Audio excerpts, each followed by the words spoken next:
One. Welcome, Lucy, in this expert interview series that I'm going to rebrand the next time as I discuss. Uh, Lucy is a great writer, a coach, and a really, really dear friend. Do you remember how did we start our first conversation? Yes, I believe we do. I do. We met over Medium.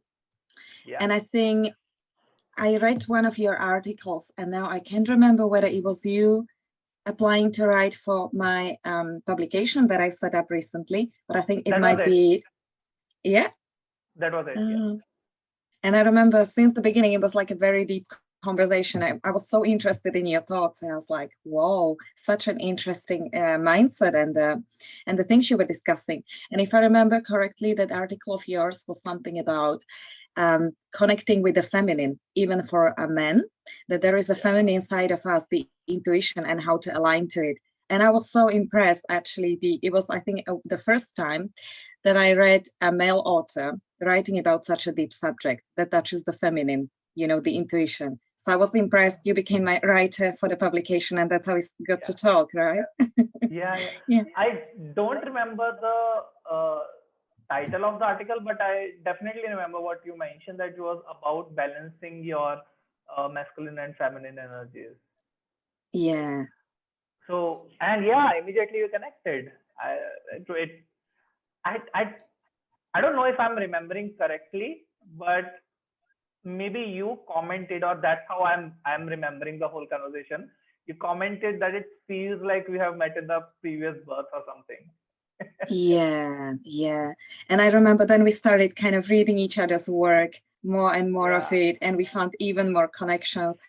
And within that masculine feminine balance, what was so interesting for me was that I'm noticing in my life this set of synchronicities. Like sometimes I meet people at certain time in my life, and it seems that it falls into place with the topics that I'm addressing myself.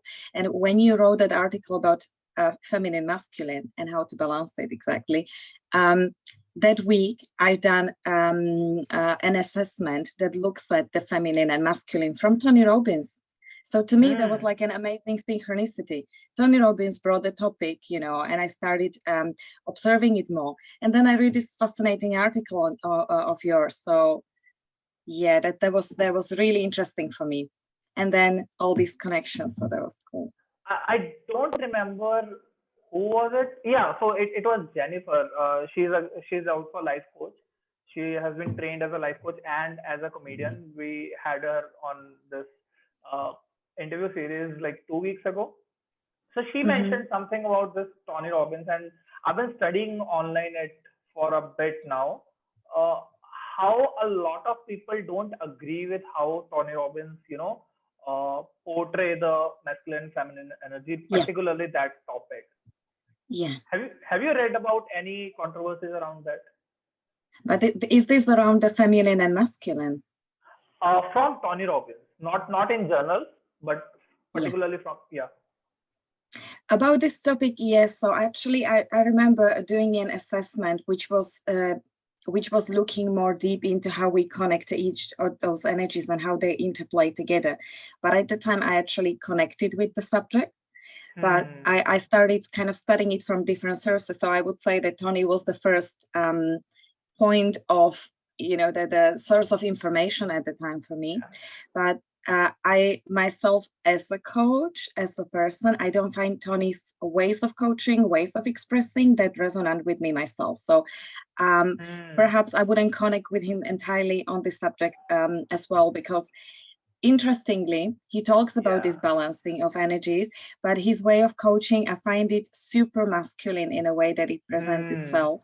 And also that what I've seen and where I didn't connect is that I think it tends to look very pushy. It's the kind of coaching where a person comes and they tell you, this is your one way to success.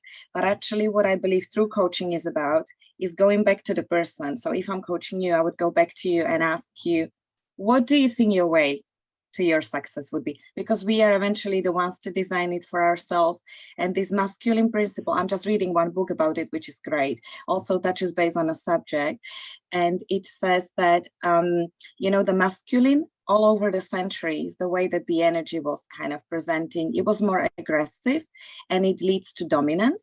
And I think that this kind of just pushing through one part of this, the aspect which is masculine, it may actually be misleading as well, because if we lose that contact with the intuition, if we don't allow people to choose for themselves how they want to progress, it may actually take them off the track of where they want to go. So this is where I don't connect with Tony's ways of teaching. I'm sure he wants people to succeed, but it may come across as pushing their own, opinions and ways of doing things. And this is where I don't really connect. Can I share how I see this? So I see this more of mentorship than coaching. So when you're doing mentoring session, you want somebody to follow you and you want to lead the whole session, right? So if let's say I'm an expert in podcasting, let's say, and you want to start your podcast and you come to me, that might not be a coaching agreement, that might be a mentorship agreement. And I would want to tell you, you know what, do these three things. Yeah. Even if you hate it, do this, because this is the goal we want to achieve. So I think whatever Tony Robbins is doing, again, obviously people are getting amazing results, right? Majority of them are. That's why he's so popular and so popular. But then again, the question, what I feel is important to ask is that coaching or is that something else? Because a lot of time we call it coaching, which it is not. And then, it kind of goes on to derail from the main topic. Like, for example, if you don't have a certification, you are not a therapist, no matter how good are you with psychology. Yeah. Right? So what I feel, to be a coach, you need either or both of these two things. Number one, training or certification. Any training, even without certification, training or certification, and having your own coach. If you have neither of these, I don't think that's what you're doing. It's very interesting outlook, and I really agree with you, especially on the first part, the mentoring and coaching.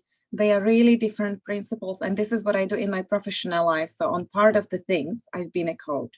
The other part of thing is actually being a mentor, but in the business world, we call it consultant or consultancy/advisory. So I think that what I might be doing is more of a consultancy, because consultant is a subject matter expert. It's a person who comes to you as an individual or to a company, and they tell you exactly what steps to follow to reach a very, very specific goal. So like if company within certain niche wants to increase their profit, that consultant know exactly what the process is, because they know the market, they know the kind of industry, with the amount of employee, with the product. If you do this and that, you reach that goal. But it's not coaching. Coaching would be when the company starts and really doesn't know what to do and wants to even figure out what are their goals, when they want to reach. They want to figure out why they are making mistakes, so things like that. So coach approaches it from a completely different way. And this was like my professional identity struggle at the beginning, because when I started doing coaching, I figured, I was doing completely different thing. As a consultant, you come with that expertise. As a consultant, you end up giving advice for everything. People ask you questions, you are supposed to answer for them. As a coach, people ask you questions, you are not supposed to give them your answers, and so it's a completely different approach. It can be confusing, and I see many coaches, people who like to call themselves coaches, they are not coaches because they are pushing their own opinions, and it's even kind of not allowing people to express themselves fully. So those results that they come, they are the coach's results, because they are given by already given some guidance or something, but they are not making that person to kind of grow themselves and connect more to themselves. So actually, I'm a little charged up about this topic because I just had a conversation with a friend. We know he's a mutual friend, Upmanyu.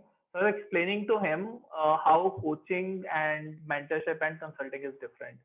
So what I told him was, coaching helps you figure out yourself, reconnect with yourself. Mentorship is when you are, let's say you are a CEO and you want to learn marketing. So you'll come to me and I'll teach you marketing, or I'll mentor you on, like let's say how to grow your audience on LinkedIn. Consulting is you have a company and you want my expertise in marketing, and I'm an expert. You don't want to learn marketing, you want to use my expertise. You want to, leverage and outsource it. That's how I see it. So coaching necessarily is reconnecting with reconnecting client with his with their own self and giving them their own results. I'm glad we're on the same page. Obviously, we're on the same page. So anyway, I this is one of the topics I wanted to discuss, because that was probably the first time I wrote about balancing masculine and feminine energy. And since the last 1 year, so I've always lived my life like an extreme, either this or that kind of person. But for the last 1 year, I've been discovering a lot about what are different areas where we need to, balance things out. And the more I look into stuff, the more I see that everything needs to be balanced out. And how I see is balances are not usually 50-50. They're usually 51-49. And we discussed this with the last interview we had. So, for example, I know you're a spiritual person. Let's lay it out there right away. So, I believe the balance with what the universe is doing and what I am doing is 51-49. Like I control 49% of the time, but at the same time, universe has a little more control than me on my destiny. Right. So likewise about this masculine and feminine energy, that's what I feel like, it's probably 51-49. Like you need both of them at certain times. Definitely. I absolutely agree. And I think that's kind of a key to our happiness and ultimate peace, to finding that balance in our lives. And just to maybe elaborate more on that, even when we talk about like Tony Robbins' approach, and maybe that's somewhere, people, what they do or what businesses do is they use some of those energies more. If they are using it to an extreme, that's where usually a problem comes. And now I work in my profession more on the consulting side and more on a coaching side with businesses, with loads of businesses. And what I see is where businesses start to fail is if they become too kind of over dominant and aggressive, which means that masculine energy is presenting itself way too much without then using an intuition. I'm just reading an amazing book by actually a friend and an amazing author, a very visionary person. He's called Giles Hutchins, and he wrote a beautiful book which also talks on a subject. It's called an illusion of separation. And it talks about how we separated ourselves from each other, and also from the universe, and also from nature. And that leads us now to exploiting natural resources rather than appreciating the earth that we have around us. And by that separation, we created this gap, and now it's very difficult for people to come back to the previous state, which is to use their intuition, to still be connected to everything, to appreciate that everything around us actually has a soul, that everything is an energy. So going back to the subject, the reason is that people became too kind of overwhelmed with that masculinity. And what is missing as a feminine side, that's our intuition, that's our connection to not just our mind. So that masculine principle means rational mind. And this is what we coaches try to do with people when we try to disconnect them purely from using their minds and thinking, which could actually be toxic and limiting, and make them understand that they are not just their minds. Obviously, mind is there, and it is also good for us. We need to use it. So I'm not saying, or we shouldn't be saying, you need to completely disconnect from your mind and just use your heart and intuition. That wouldn't work either. That would completely derail people as well. There has to be balance. But what I was saying, and what also Giles is saying in his book, he's elaborating on how we can change the world by unifying the two principles. So it's a really beautiful book. I recommend a lot. So it's about understanding how everything connects together, and everything connects together even within that feminine masculine principle. So if you look at that for ourselves, if we want to be, I believe, successful or happy, we cannot keep overthinking in our mind. We need to also deeply look at how we feel towards a certain subject. But once that we understand how we feel, then we need to use our brain to start actioning on it. So they are intertwined, they work together. We just need to find that balance. And just as you said, 51-49. Actually, I'm interested. Why is it 49-51? So that's what so I don't know. Again, it's just a theory that I'm looking into. Like it's my personal theory. So I was talking with this coach Jeff. He came in the last interview. He's a creativity Yeah. coach and he's a parent. So we're discussing parenting as well. So I was discussing that it seems to me that it's like 51-49 kind of relationship, that you want to let your child, explore things on their own, but at the same time, you being the adult knows certain things that might be harmful for them. So you may want to have like 51-49 kind of relationship instead of 50-50 relationship. And the same thing we know about how we surrender or how we pray to the universe, to the God, to the higher power, that obviously we have control, we are co-creating this reality, but at the same time it feels kind of liberating to know that even if I am in control almost half of my destiny, it's not exactly half. Like somebody a lot more wise than me has a little upper hand. Like not too much, but a little upper hand. I understand. Okay, it's very, very interesting. And I also agree with this. And I think because we live in a dual universe, dual as in we always get a taste of good and bad, the sorrow and the happiness. There's always going to be a mix. And I think it would never be 50-50. It could be even 30 and 70 at times, and 40 and 60, because I think that's the perfect in the imperfect world, right? That it doesn't have to be 50-50 for it to be great. And I think also, like, if I look at my life, often there were times when I felt that I was kind of out of control, that, say universe took me somewhere and I was just the receiver. A couple of months back, a lot of things changed in my life, and some of that was by choice, but the other thing, it was like events happened, the situation happened, and I ended up somewhere. So at the time, it would feel like 70% I was not in control, 70% was the upper hand, 30% was kind of my little impact. But then there were times when I felt that 70% it's me creating my reality. And I think that's the beauty of living, that it's the experience, it's that journey. Like, it doesn't stay the same. And we always have so much to experience in different ways. So I agree with that. Let me pause you here and introduce another theory that I'm again testing, and this is how I test theory. Talk to some experts who have been doing some work on it. What I feel is the relationships start with 51-49 kind of any relationship, especially romantic relationship, with 51-49 kind of setting, where somebody initiates a little more than the other person, but eventually it goes to a 100-100 partnership. It's not a 50-50 partnership. A relationship seems to be a 100-100 partnership where both of them needs to give the 100%. Yeah. And that kind of feels like, again, it's a half-baked theory, that feels like something that probably would be how we are doing this partnership with the universe. I don't believe it could be 49-51. It needs to be 100-100 if we need to make something really magical and beautiful. Yeah. I would actually sit with this, I think, for a few days and think on that. It's a very deep thought that you've given. Sure. Let me know how it turns out for you. I've been thinking about it for a while now. Yeah. Anyway, so go on. I just think, that also, let's say that person or our involvement in anything depends on how well we know each other.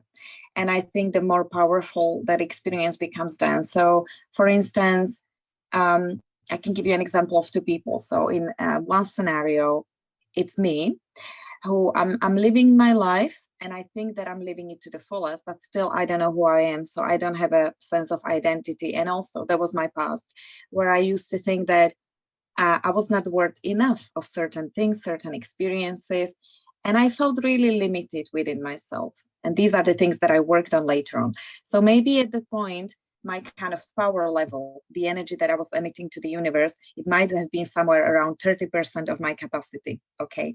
So what the universe does, it responds with an equal amount of energy or with the, frequency that I'm emitting. So if I was on that 30%, what I was receiving back from the universe couldn't have exceeded that 30%, right? But the more that I understood myself, the more that I understood that actually I've got so much capacity to create, and that I realized this like an ultimate truth for myself in my life, that I'm a creator, not just in terms of a people who writes and people who likes to coach and who likes to help, but that really I'm a part of this beautiful cosmos, and I've got as much power as I allow myself to believe that I have. So Here's a similar thought to this, whatever you're mentioning. Uh, isn't this how every romantic relation is supposed to be? It's not always going to be 50-50, let's say, in normal mathematics. yeah, Sometimes it would be like yeah. 30-70 and maybe 10-90, because sometimes the other partner would need more support from this one. Mm-hmm. Yeah, it could well be. And if you look at the relationship, well, it's not romantic, but relationships between the mother and a Yeah. child, for instance, that's always that we could call it imbalance, but in fairness, it's the right kind of relationship. It would be like 80-20, and then it balances out, and it can be 100-100 once that both people are adults. Once the child grows and becomes an adult, that relationship shifts from 80-20, and actually both of those people are capable enough of creating, and it becomes 100-100. In terms of romantic relationship, I don't think I'm such an expert in the area as you are. I haven't maybe given it so much thought, but yeah, I think that should be an ultimate goal, at least, because So in the beginning. yeah, here's what I'm understanding from what you mentioned, and it's beautiful how it could seem like an imbalance from the outside, because it is an imbalance from our outside. Like, a mother Yeah. always remains a mother. She'll be caring even Mhm. if she is 90, but that's how orthodox, like a classical example of mother would be. Yeah. But then again, the child of the mother would be the parent to somebody else, and he will have the same balance with somebody else, or same imbalance with Mhm. somebody else. So it may Yeah. seem imbalanced when you consider it as an individualistic relationship, like just considering this one relation. But if you're looking as a whole, it balances itself out. It's like a transfer Mhm. of energy. Yeah, that's a beautiful thought. Yeah. So yeah. Anyway, thank you so much for recommending that book about oneness, because I've been wanting to embrace that one fact, this the concept of oneness, because I felt on the spiritual path I am, this was the next step I could see, from where I'm standing, but Mhm. also I had no idea how to practice. I knew it in the theory, like everybody is Mhm. supposed to be one, or uh, separation creates all the fear that we have. And if you want to Mhm. be in the zone of love, it's when we practice oneness, when we consider that each and every individual is one at one level. Yeah. So I'll start with that book. But so far, this is the book I'm reading. It's actually a Mhm. 40-day practice by Gabriel Bernstein, May Cause Miracles. Mhm. One of the deepest book I've studied, with practical, uh, what do you call it? Like practical assignments. It's like Yeah. you need to do one assignment every day for 40 days. I'm on like 26th, 27th day right now. So beautiful. Uh, anyway, How does it feel? I mean, with the exercises, is the book challenging you? Is it supposed to challenge you? And yeah. it's supposed to trigger you, because that's Oh. how any healing begins. Uh-huh. Okay. Would you want to share something? I'm just interested to know a little Sure, bit more. sure, sure. So one thing that I've realized is, for any healing to be done, I don't know about physical and doctor stuff, but from internal healing to be done, there needs to Mhm. be a little trigger present. If you're Mhm. not triggered, if you don't have pain, you will not cure it. So likewise, let's Yeah. say you have some paralysis, let's say, and you suddenly got a cut on your leg and you're not even feeling it. How do you know that you need to take care of it? Right? Mm-hmm. So you need to Mm-hmm. feel some pain in order to heal it. It's I don't Yeah. know how medical people will see it, but that's what Yeah. I feel how internal healing would happen.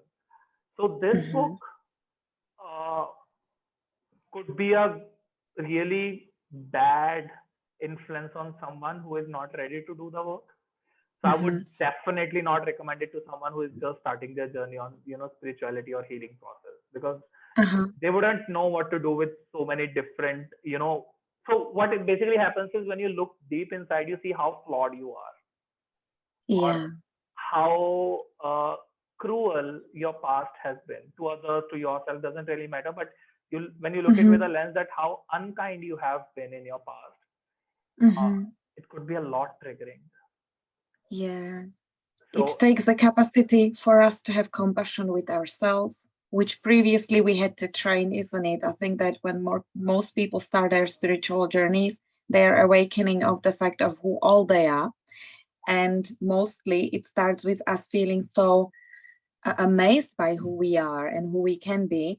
And that's just the beginning. And then that deep phase, which I think takes so much longer, is us understanding our shadows and the things that we do wrong. So once we are ready to understand who we are, the universe presents this beautiful garden of this is who you are, this is who you can be. But then it takes us through this alley, which is dark, with all the shadows, yeah, with all the things that we do wrong to people. And that's when it starts to train our capacity. Are you able to look at yourself, face your shadows, and correct them? And I think that here's, from my experience, where many people stop, because it makes them feel bad, and it takes a lot of mental power to be able to look at ourselves and stopping. acknowledge, this is who I am, and I want Yeah, to improve, and even acknowledge and deal with the pain and process the pain. And I think that this is really hard for us, because many of us have been trained to put the pain aside, to try to silence it, to pause it, to reject it, to pretend it's not there, rather than to say, yeah, okay, it's there, and I just need to embrace it, I need to accept it, and I need to move on. And I think I completely agree with what I can get a feel, the energetic feel, the way you presented it. I sense the energy now of how that book yeah, would be for me. And I completely understand, like, it definitely takes some kind of maturity, spiritual maturity, to be able to go even more deep, because we are kind of bathing in that pain and wounds, and we are opening in them so we can close them, yeah, isn't it? yeah. So it's basically like we have distracted ourselves from those wounds, and those uh, wounds, and we had put, by distraction I mean we didn't put the medicine it required for us to heal Mm-hmm. in that area. We just put a band-aid over there. So we Yeah. have to rip off the band-aid first, and it's painful. It's always painful to rip off the band-aid, Yeah. but it is what it was required at that moment to stop the bleeding Mm-hmm. first. But now that the bleeding has reduced, you can rip off the band-aid, you can work on healing it, doing the stitches and Mm-hmm. all that you need to do. But yeah, so I totally believe that you are being represented with what you need at the very moment, Mm-hmm. right at the moment you need it, because there have been Mm-hmm. so many books that I have bought, purchased at a certain time, but because it was not my time to read them, I have noticed or seen myself giving it away to somebody else as a gift. Mm-hmm. Otherwise, my principle has been that I don't want to gift anyone any book that I haven't read myself, because I want to make sure that it's the best fit for them. Mm-hmm. But I've seen myself breaking that rule, because somebody came to me and said, "Oh, I have heard about this book. Can I take it, or can you give it to me?" or stuff like that. Or like, let's say I don't have any books that I want to give except this one to somebody. So they came and I gave it to them. But then I also see myself reading that book like after 2 or 3 years. Mm-hmm. I know what you mean. I usually have the same. And Yeah. uh, if I had read this book, I guess 3 years ago, I wouldn't have gained anything from Mm-hmm. Yeah. And isn't it as well that sometimes when you try for me, it's always been my rational mind that pushes me. It's like, you got this. Now you are supposed to read it, right? And then I start and it doesn't resonate, or it actually triggers me to a point. I cannot name a specific book that's done that, but I remember in the past a couple of books, I started reading them and I actually felt so uncomfortable. Some even made me angry. So it was a sign I wasn't ready for it. I got this energy like, oh, what is that? And then I would revisit that book in, say, 3 to 5 years, sometimes even longer. And I finally understand one of such books. And it's one of the biggest challenges, for my personal challenges, was to learn to live in the present moment. Because the person that I am, with all my traits, my energy, the way I built myself, I was much more masculine in the way that I presented myself, with like powerful woman, right? Sometimes to an extent where I disconnected from my intuition. And it drove me to a point where I just couldn't be in the present moment because I was using my logics too much. I was being too rational, planning everything. I wanted everything to happen. And I forgot to live, to truly live, because I wasn't in the moment. So I got this book from my mom, from Eckhart Tolle, The Power of Now. Yeah, that's one book that I have purchased 4 times and I have given it away every time I bought it. I haven't had a chance to read it so far. It's never been my time so far. That's probably exactly. And it's a really difficult book, to be honest. I mean, for us who maybe are not ready for this subject, or maybe we are finding different ways to it. Sometimes the authors, they have a specific language. Not every author is supposed to speak to us. Like, as you know, as a writer yourself, you have a way of writing. You may be able to address 1,000 people, but there might be one who just wouldn't understand you, and that's perfectly fine. That's just the way it is. The same with me, and the same with Eckhart, right? There would be people who would be trying to find mistakes or criticize him or things like that, but they are just not meant to read his books, I believe. And for me, the thing with the book was, my mom got me that book, and my mom, she's spiritual but in more religious way. So when she got me this book and I knew that it's deeply spiritual, well, I was actually fascinated. I was like, whoa, my mom got me this book. So I was actually excited to read it, but I could never fully absorb the words. And I had friends from the past telling me about this book. I had at least 3 to 4 people from in different parts of my life telling me, so have you read that book? And I was like, oh, of course I know the book. I've got it. So have you read it? No. and I just got to reading it last year. And I finally, and you know what's interesting? It was absolutely the right time, because last year it was in the mid of the quarantine and COVID. And that was the time when I finally was ready, and I had to start addressing this topic of staying present. And I actually think that in my own way, I learned so much about it. And I think it started with me being ready and facing the challenge. So for instance, I remember that I used to be this person who had something in my mind, like a plan. So I would rush certain activities in a day. I would consciously rush things. I wouldn't allow them to go in a flow. I would rush to a bus. I would rush to wash the dishes so I can watch the series, or so I can go out with somebody. So I couldn't be in the present moment fully. I was always kind of trying to rewind it, forward it, or, these kind of things. And when the COVID hit, something in me started the challenge. Why am I rushing so much? Because I realized that when I do that, it gives me this, it gives me anxiety. Like, I feel anxiety inside. Same, 100% same, 100%. Yeah. Even the timelines are same. Yeah, it's fascinating, isn't it? And then I started looking, okay, so I have this inner anxiety. I started looking at my feelings. I think that's where it all got triggered. I was like, why do I feel so anxious? And I started looking into that. And then I was like, okay, I'm rushing things, but why am I rushing things? What is there to rush for? And there was nothing to rush for actually last year. Nothing was happening. I had no reason to be so triggered at.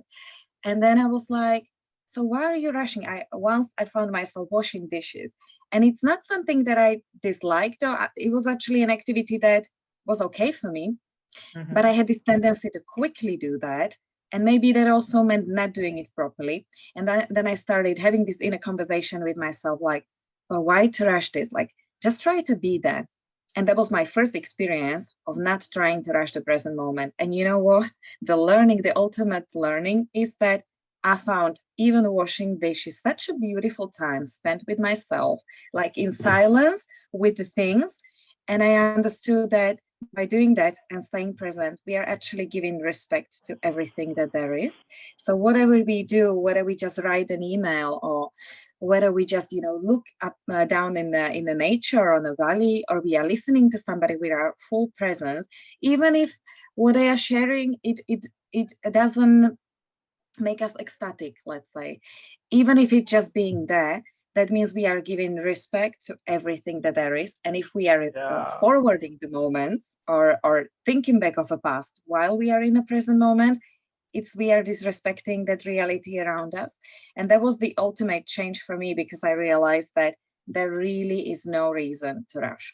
And even if I wouldn't make it to the bus, even if I would be 2 minutes late for an interview, but if I disrespect my present moment by, whatever I'm trying to rush, it's not right. And it taught me to be more in the flow by just accepting, and embracing whatever that is. And it makes everything so much more joyful. And that for me was life-changing. And when I started, I had this washing dishes experience. And after that, I just happened to blindly look at my book library. I just came to the living room with some food, and I happened to look in the library after a year, and my eyes, they just sharply seen that book, The Power of Now. And I got that book out. I was like, whoa, that was a sign I was ready. So that's how my journey with it started. See, so it cannot work other ways, isn't it? We cannot force ourselves to read something we are not ready for. It would anyway not serve us, right? And here's the. So I hope I'm quoting the correct book. So it's from the book A Monk's Guide to a Clean House and Mind. Mm-hmm. It's like a short book, like only 150 pages or so. Really peaceful vibes. And okay, so this is one thing that I've discovered in the last 1 year. So I've read like a dozen books by different monks, and every book I pick, I get some soothing and calm vibes from the book itself. It's like, you put a part of yourself when you're writing it, right? So anyway, coming to the point, in that book, I guess that monk, it's by a Buddhist monk. I don't remember his name. So he mentions, like how cleaning is a spiritual activity, and how Buddhist monks spend a lot of their time every single day just on cleaning, because it reminds them how they need to clean their mind, their soul, and everything involved. So it's like they never rush, like if I have to clean this wall, and if nobody's seeing this, it doesn't really matter. I'm not here to, clean this for others. I'm here to clean, because when I clean this, I clean my mind, I clean my spirit. So that was a really good book. And why I started smiling a little bit was because this is the kind of reminder I guess I needed at the moment. I'm struggling a little bit to cook. I want to cook, but it's just that routine is a little bit here and there. But it's a good time to read the book again, so I get some more internal, external motivation. Yeah, interesting. I had a thought when you were sharing all this. Maybe I would need a minute just to remember, because I remember I wanted to share something with you. Yeah, when it comes to cleaning, like cleaning, tidying up, there is a deeply spiritual meaning behind that, which I read from a number of different literature. There is this Japanese author, and I'm so sorry that I cannot remember the name now, but she wrote beautiful books on making an order in our most kind of immediate things. That's the clothes, the things that we wear, and in our houses. Marie Kondo? Yes, that's right. Yeah, that's she has a Netflix series. Have you watched it? Oh, on this? No, I haven't seen it yet, but I've got 2 books from her. And what I wanted to say is, she's actually known as a verb now. Like, you need to do Marie Kondo of your home. It's people like you verb of it. I'm sorry, go on. I shouldn't Yeah, interrupt. that's fine. Exactly. It's so powerful. It became a keyword, right? And the spiritual Yeah. meaning, like everything has a deep meaning to it, I think. And her theory was that it actually has a deeply spiritual meaning behind what we do. Because if we are keeping, and this is what I also learned, and I applied this last year as well, Mm-hmm. um, that if we keep something in our home and or in our rooms or in our space, in our immediate space, and they would be things that we don't use or don't feel so much love for or so much connection with, they are still taking up space because in the end it's energy, right? So if we are keeping old papers of say old bills, we don't need those papers, those bills, it's in other words a dead energy in our life. And if we are Mm. surrounded by so much of unused energy of things and items that say nothing to us, don't make us happy, we don't need, we don't have space to replace them by something else. So actually the spiritual meaning behind cleaning, apart from tidying up our mind space, because when we have a clear space, it makes our mind function better. If we know that there is an order, it puts our mind in order. Like once that we tidy up our wardrobes, we actually feel ready to tidy up other things in our life. But with Marie Kondo and the spiritual meaning, it's also for if we give up on something which doesn't serve us anymore, we actually naturally open doors for something else for us to happen. And it's super interesting because I've been doing this last year for about 2 months. I used to be this person, Dee, where I was a little bit of a shopaholic. I really like clothes and fashion, and I loved experimenting with different styles. Over the last 10 years, I acquired a myriad of things, which most of them I didn't even need, and I wore them twice.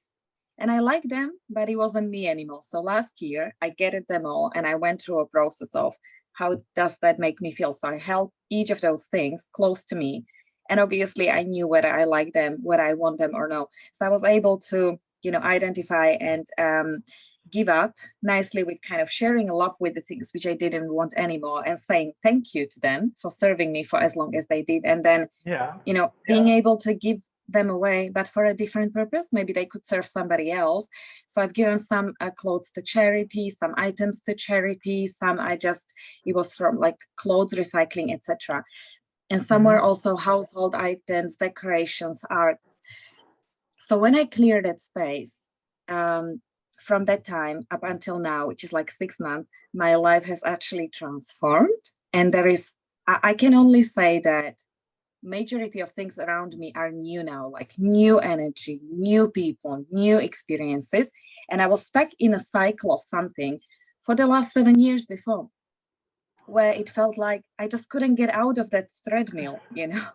And then I've done all this spiritual work. And also, like to give a really clear example, I've been in a relationship for over 5 years. And it was a Yeah, we discussed. we discussed, right? It was a Yeah. beautifully transformational relationship, but it wasn't a relationship that could move me forward anywhere. We both knew it with my ex-partner, but we kind of couldn't get out of the thing. We were still stuck there, staying there, almost like bathing in the pain of that relationship without an ability to move because we loved each other so much that we thought that giving away a relationship means giving up on each other. And that was a really wrong belief. And once that I tidied up my space, I think I got spiritually ready to make a move.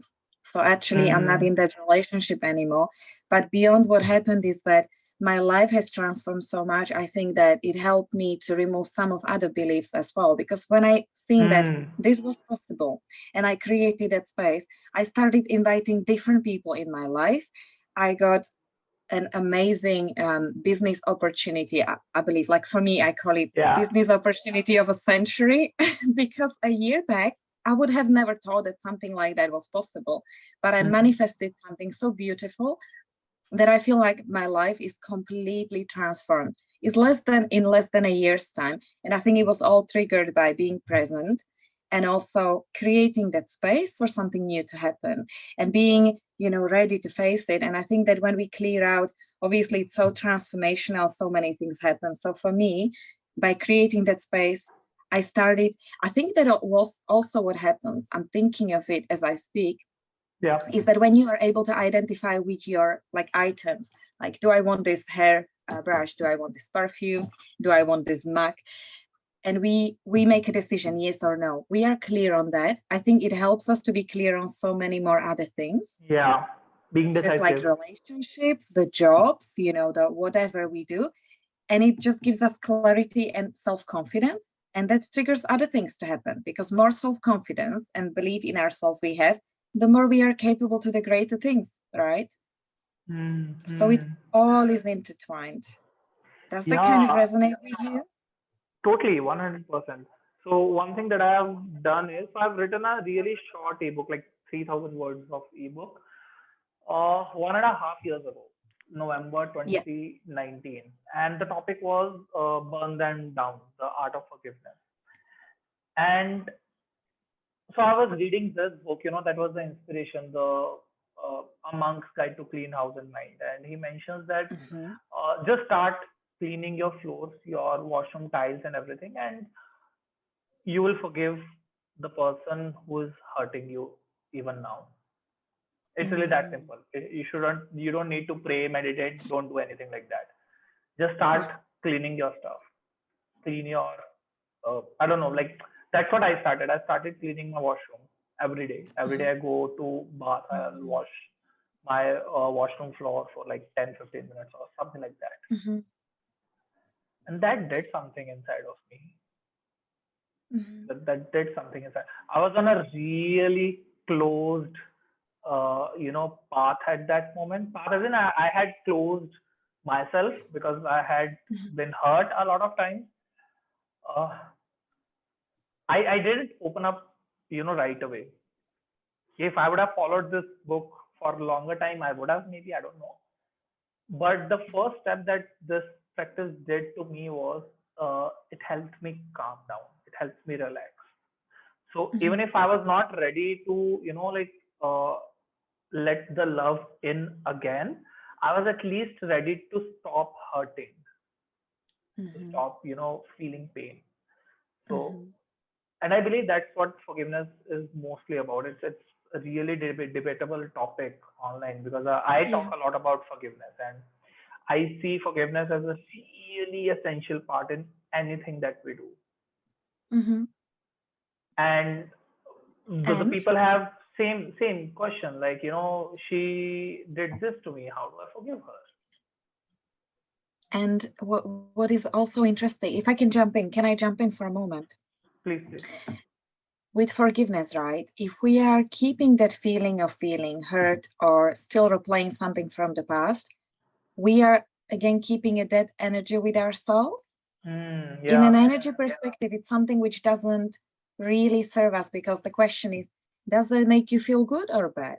So whatever we keep, even if it's just the thought of a past experience, it's something energetic which we are burying within ourselves. And obviously, forgiveness is essential because it releases that energy. And what I know is, from multiple experience of people around me, also my own one, sometimes when we get too much of grief within ourselves, it's like energy grudges within ourselves. They transform into something physical. So if we keep too much of that, because energy is even the cells in our body, the way that they move, it's the universe of things within ourselves.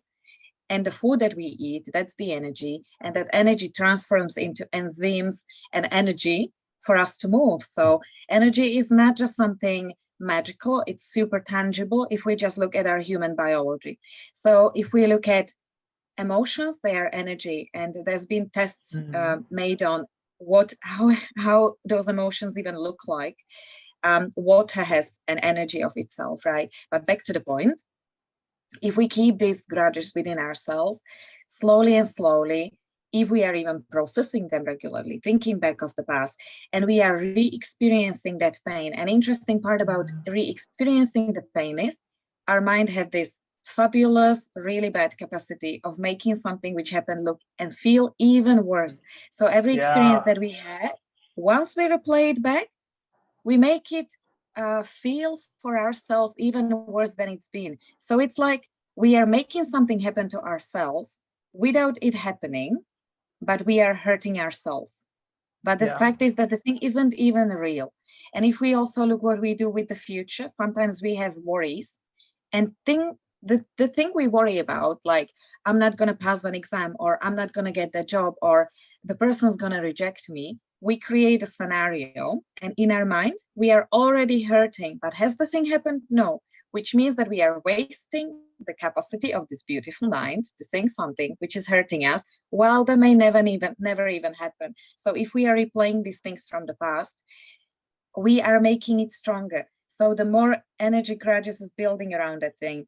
Now, from personal experience, I know examples of people who got serious illnesses due to gathering so much grief, so much pain, so much anger within themselves. And only by working consciously on removing it, they actually got cured or healthy again. I was within that category as well a few years back. I've been hurt in my relationships, and I was hurt by people, but I've seen myself as a victim of circumstances. I didn't want to accept my part of what did I do. So I got into that situation in the first place. So by bathing in that grief, I created some health problems out of it. And only by being able to revisit it, I was able to release that. And now I know that, now I even know what are the tools to help us to release that. And that's the work which I like to do on myself, to consciously, if I feel something uncomfortable, I like to address that emotion at the time. I wouldn't want to carry it, to bury it within myself and let more to come to it, because then it becomes even more difficult to release.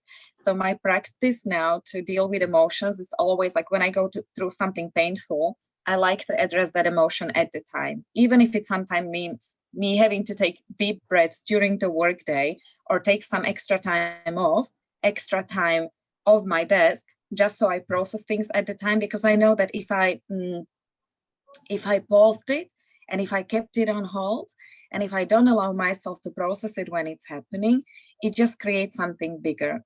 Because if in a half a day I try to revisit those emotions, maybe my mind creates another story. It adds to it, which wouldn't be part of what actually happened, but it would make it bigger. And if I would share it with another person to, let's say, complain and share the experience, it would feel heavy again. The more I share it, it would feel heavy again, So I try to process them at the time, and it actually helps to release it, because if I keep gathering it within myself for a long time, I know that it would not affect me just mentally and emotionally, but also physically.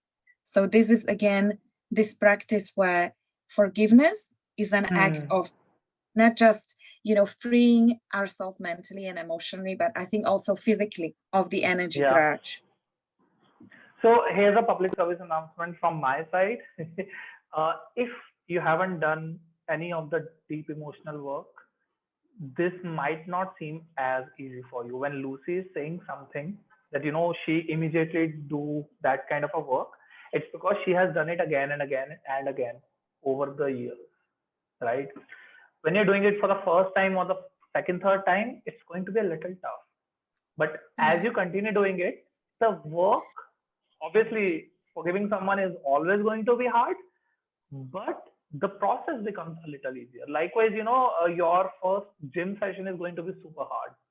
You'll probably not get up from your bed, once you have been to gym first few days. But over the years, when you continue doing the gym, that doesn't mean your gym is going to be easy. You'll always going to push yourself, but going to gym or the whole process becomes relatively easier. And that's why I feel, totally now I understand this practice of forgiveness and everything. And I've been calling this. So here's something that the message that I've been delivering a lot in whatever I write and speak, that acceptance is forgiveness and forgiveness is freedom. So it's kind of an under-talked subject. Like I haven't seen people talking enough about it. We've seen people talking about oneness and those big idea stuff. But if we go on a micro level, like tell me, how do I get better? How do I get better? Start cleaning your washrooms. Start cleaning your Almira. Probably there. And I'm saying this out loud because that's what I need to do. I've been not doing it for some time, and it's the time I get inspiration by saying this out loud. Mm-hmm. Thank you for saying sharing your experience also. Uh, has there been any particular spiritual teacher you've been following? Teacher. I'm not sure whether they are, well, I believe everyone has a spiritual side to themselves. I cannot think of a specific name like out of the blue now, but there is a couple of people that impacted me on my journey. And the name which came immediately to my mind as a person who has been kind of not mentoring me, but maybe I've seen him as a guide on my journey, is a Brazilian author, a writer called Paulo Coelho. Oh, the alchemist, right? The alchemist author.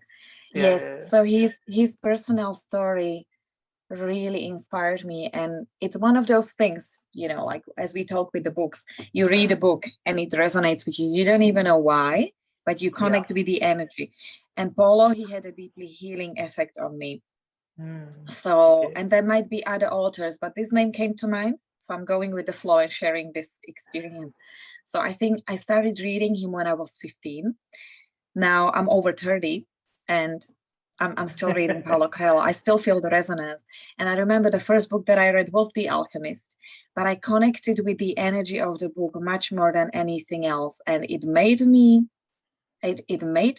see and understand that there is magic everywhere around me. I didn't even know like why and how. The book didn't talk specifically about magic. It told that we have a capacity to follow our dreams. But I felt so much magic just out of the way this guy was putting words out on the paper. And it started, it kind of triggered something. It awakened something in me. And I started seeing magic everywhere in my life. And I have some amazing synchronicities when it comes to like Paulo Coelho and my story. So he explored past lives. He's very much into this feminine masculine energy balance and learning about that. He explores so many things that I've been personally interested in. So through Paulo Coelho, I started exploring spirituality. When it comes to numerology, astrology, how they're interplay in our lives, the importance of understanding ourselves, me diving deep in my feminine. So I was working at the time within massive corporate industry, and I became super masculine in my role because the role required me to be this strong person who doesn't take no as an answer. But I was missing my feminine, and at the time I was seeking love. I really wanted to have somebody close to me, but I couldn't allow it because that feminine side of me wasn't activated. At the time, a book landed on my desk from Paulo Coelho, which was about awakening feminine. So he's been kind of guiding all my life. And interestingly, one of the last experiences with Paulo was I read this book called Aleph, which is a beautiful book about Paulo exploring his past life. Interestingly, and it's also fascinating to me that in Paulo's life, he always felt that he kind of belongs somewhere. He knew that his life, his soul's journey, is longer than this lifetime. That's how I always felt. And I even got a feeling by the way he was talking about his past life experiences and everything, that I kind of got a feeling from him that I know his soul. So it might be that I know him as a soul from lives before, like past lives before, because it's so easy for me to understand his language, the language he writes, he speaks, the way he writes experiences. And in Aleph, he wrote about one experience. He went on a journey to explore his past lives, and he also says, actually, for our listeners, that it's very complex to even dare to go back into our past lives through past life regression or whatever technique. He says that he doesn't actually believe after doing his experience that we should be doing that we should go back to try to awaken it consciously, because if we cannot remember our past lives, it's probably for the best. Like we are meant to carry the energy of certain things and places and stuff, but there is no kind of a benefit of us revisiting those things. Well, I've done my own part. I've done past life regression, and I got to visit what really felt like an energy of lifetimes before. And in the book Aleph again, he revisited one of his lives, which was in, as he remembered it, as he seen a vision of that, it was somewhere in the south of Spain. And he shared an experience of that place and everything. Once I visited south of Spain, and it really felt like I've been in the place. I knew the place, and it was very heavy in a way. I felt like remembering something a little bit kind of painful, but it was healing at the same time. And I connected so deeply with his book. And it was also at the time when I started writing. And the synchronistic experience with Paulo that I had at the time was that I was finishing the end of his book, and there was kind of a summary of Paulo's experience by the editor. So I was just reading the last sentences of the book, and suddenly the thought struck me, which was that I knew that I wanted to write a book at the time, and I was thinking about the plot and everything. And suddenly, as I was reading this, I just came up with the title. So I knew what was the title of my new book. So I just went on like, whoa, I know that this has to be the title of the book that I would write. So I wrote the title down. Yeah. And I went back to reading those last sentences. And what was fascinating was that in that next sentence that I read, it had the name of the book, which I just wrote down. And to me, it was like, whoa. So I always had this almost mystical, magical experience with Paulo Coelho's teachings, and his way of spirituality. And what also fascinates me about his story is that he went through different phases of his life. He wasn't always feeling powerful, enlightened, and strong, and also spiritual. He went through dark parts, and he then learned to embrace them. And it reminds me of this dual way that the universe interplays in our lives, which is that we would not always be at the top. We sometimes would feel overwhelmed. Well, and we are only as in control, as you said. It's not that we are in control of our lives. We are kind of playing our lives together with the universe. So the universe acts through us. And this is the kind of the philosophy of Paulo Coelho's books and words that really resonate with me, because I know that for me personally, I know that I will have this duality with feeling at the top of the universe and also sometimes feeling down and having to process it. But what I know is that it is okay like that. It doesn't mean that if I'm up, that's right. When I'm feeling down, that's wrong. There is no right and wrong. It's okay, whichever way it is. And that empowers me so much from his books and teaching.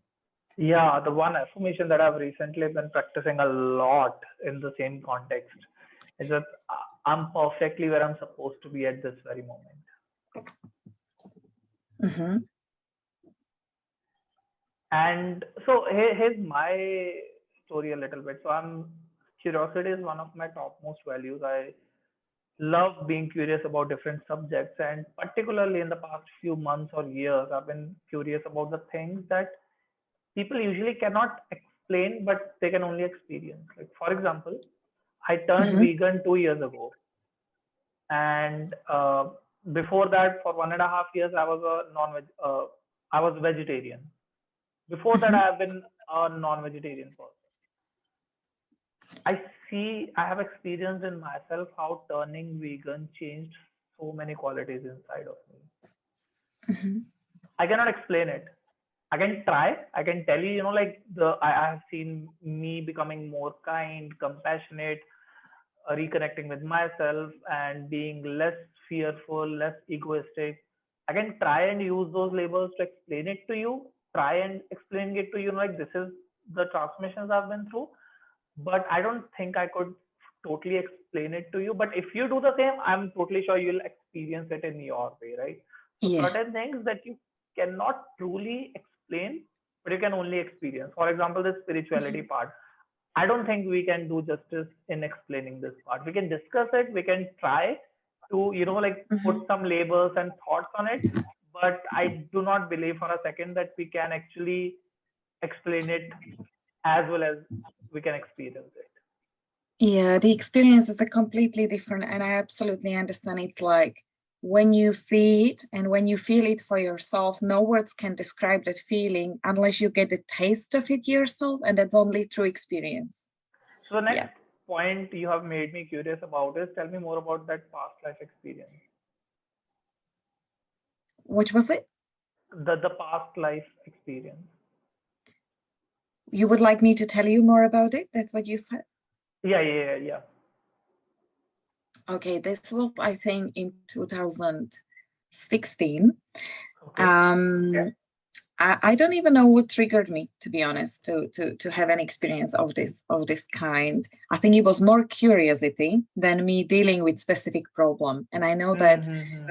it makes sense to look into past lives if there is something which is bothering us, such as anxiety of some sort or a phobia, which we cannot explain in any way, but there is basically something which is coming back repeatedly, and we try different ways through, Yeah. say, therapy, addressing it, trying to understand it, and we just cannot, and it's limiting us in our lives. I think that that might be one of the ways to look at it through past life regression therapy. It would make sense. For me, I think it was more of a curiosity. However, although that my motives maybe weren't so great to explore it, I got something in return.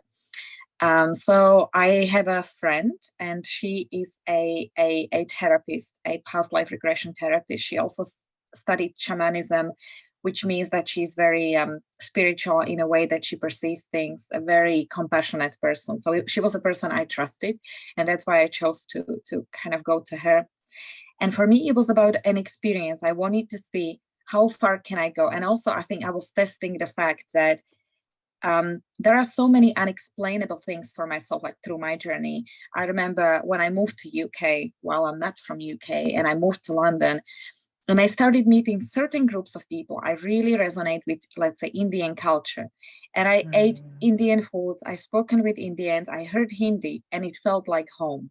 And I was thinking to myself, how is that even possible? Like, I never tasted cardamom in my life. Why do I feel so much compassion and like love when I eat it? When I tried whatever sort of food, or when I first had mehndi on my hands, and I felt like Mm. there is home light on my hands, and I felt this feeling of home, which was unexplainable. I was like, how can this even be? Yeah. And previously, and at that time that year, I had this amazing connection. It was in my 20s. I had this amazing connection with like Indian culture, native Indian, American Indian Mm-hmm. connection, where all shamanic really resonated with me. I wanted to visit South and North America. I was really fascinated. I even wrote thesis in my university about them. I wanted to explore their lives, their ways of doing things. And yeah, and I couldn't understand, why do I feel so much resonance? Why do I with these native tribes, why do I feel so much kind of connection? And also, first time when I came to UK, I felt again like I was home. And my home was elsewhere. It's in Slovakia, Central Europe. I never felt I belonged there. And until I left Slovakia and moved and first came to visit this country where I live now, I didn't even know that there was such a feeling. But when I first came to UK, I was like, oh my God, like I couldn't explain it. It's again that experience, right? Mm. The thing where Yeah. if I tried to explain, you would probably not be able. You are trying to comprehend, but you haven't felt it to the extent that I felt it. So you can only relate, but to getting the substance of it, you would have to have the same kind of experience. So I felt something like this is home, and I felt almost as if my energy was rooting to the place where I've been, which was unexplainable. It was completely new to me. So back to past life regression. Yeah. It happens through hypnosis. So your therapist puts you in Okay. a hypnosis, and when you are in a hypnosis, it's basically to make your body completely relaxed, so you are not bothered about something happening Mm. to it. So it happens mostly through meditation kind of thing. So you are let's say disconnecting yourself from your body, so you don't have to move your hands, you can completely relax. And then there is the hypnotherapy part of things, where I think I was being I was being told certain story just so I disconnect and I get into a trance kind of mode. So my mind stopped processing, stopped thinking, but my subconscious was present. So when we are in hypnosis, our subconscious always listens. Yep. Okay, it's present. That's why we can change so many things in hypnosis. And I was told a certain story, and I know that it was my subconscious which was always listening. And I remember that my mind was trying to kind of question things like, oh, is this real? Can this happen? Is this, whatever journey I'm experiencing? And then the way it happened for me, it again may be difficult for people who are listening to understand, but this is how it's been happening. So I've seen myself during that, say, vision and the process, which took for about 2.5 hours. I seen something like a tunnel or a garden. It was my vision of basically my brain's way of seeing things. And there was this like tunnel full of doors, different kind of doors. And I remember that at some part of it was more sunny. It was like sun coming through the tunnel. And there were different kind of doors on different sides. Some of them, they were wooden. Some of them were like made out of stone. Some of them seemed more futuristic. And there were roses on different parts of it, like flowers and the leaves in the tunnel. And my therapist asked me where I am. And I think I spoke to her and I told her how it feels. And then she told me, can you see any like entrance somewhere? And I did. She told me like, walk through the tunnel, have a walk. So I explored it and I seen a couple of doors there, just as I said, different ways of looking doors. And I was particularly attracted to open one of them. So and before opening the door, I remember that my mind something in me got a little bit like scared or tense, like, do I really want to do this? And I think that was the part where in normal circumstance, a person can actually leave, or I could have left, but I think there was something for me which I should have experienced. And that's why I decided that I will go ahead. And also what the therapist did before, as a part of the whole past life regression experience, they emphasize that you create some kind of energy safe bubble to make sure that you are kind of protected in whatever you experience. They make sure that you feel safe enough to go through this experience. And even if you do this and you don't feel safe, to even go into the tunnel and start the visualization, they stop the process, because sometimes our subconscious tries to protect us from things which we are not ready to experience, and we just need to listen to it. So I opened the door and I found myself first kind of feeling. So I happened to be in some kind of an open space, and it was an inside space which seemed really dark. There was just a fireplace in what seemed to be a room that was lighting it up, but otherwise the room was really dark. And I had the energy sense of that space. So energetically, it connected me to some of the dreams that I used to have since childhood. So the energy was a little bit like I felt fearful and I felt insecure in that space, but I knew the energy. So it was very interesting. And the therapist was asking me at the time, like, how do I feel where I am? And I had my eyes closed and I was like completely paralyzed. My body wasn't moving and I was just in that space. And I felt that there might be somebody else in that space. And I wasn't sure what I should do. And I had a sense of wanting to leave that space. So what happened then, just to kind of summarize on it, I understood that it was a past life, which I had probably in the UK, because then the environment kind of changed and it got more brighter. And there was an unclosed, I had a tie there with one of my parents, which never got closed. And it was something which was always kind of haunting me till these days. And I used to have nightmares about this life or this kind of experience. because the person who was there with me in the room, and there was the person behind me that I got to kind of look at and see then, it was my mum from my past lives. And what basically happened was that apparently I left the place where I lived without ever letting my mom understand, and she always kept kind of crying over me and chasing me and trying to find out what has happened to me, and she never did because we never met. Perhaps she might have died, or I might have died, or I might have never got the chance. And she had compassion and love towards me as a mom. But in this life, when I had those bad dreams, I always seen myself kind of running through gardens and cemeteries, and there were like castles, and it looks super medieval. I felt scared of those dreams. I remember as a child, it really haunted me, and I was waking up at night and I didn't understand, why am I dreaming this? Like, I'd never been to such a place, and it kept repeating till me being in my 20s. And then what I seen in this past life, it was super similar to that energy. And I got to understand that what I was fearing, I don't even have to fear, but it's like I had to make peace with that life and understand that to within myself to find